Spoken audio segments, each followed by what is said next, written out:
अस्सलाम वालेकुम हाज़रीन ऐं नाज़रीन ड्रामा सीरियल दुलाब जी ज़बरदस्त अपडेट्स सां शेयर कंदा हलूं।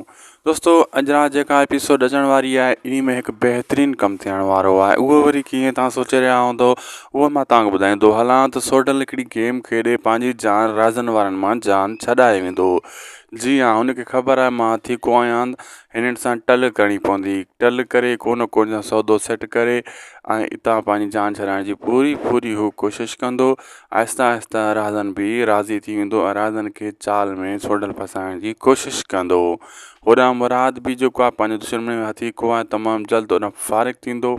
जीअं फ़ारिग़ थियो त पोइ राज़न ॾे रुख़ कंदो, ककर जो रुख़ कंदो। छाजे करे त हुनखे फ़िलहालु शाहनवाज़ ख़ान जे माण्हू नथीको करे छॾियो आहे। उतां जीअं फ़ारिग़ थियो पोइ हेॾां रुख़ कंदो। हुन जे पोयां उहे माण्हू छॾियल आहिनि शाहनवाज़ ख़ान जा ऐं उनखे बि ख़बर पइजी चुकी आहे। तमामु जल्द हुननि सां निबरण खां पोइ हिननि जो रुख़ कंदो। ऐं ॿियो मंसूर ख़ान बि फ़िलहालु पुलिस में मसरूफ़ आहे। पुलिस उनखे ज़लील ख़्वार करे छॾियो आहे।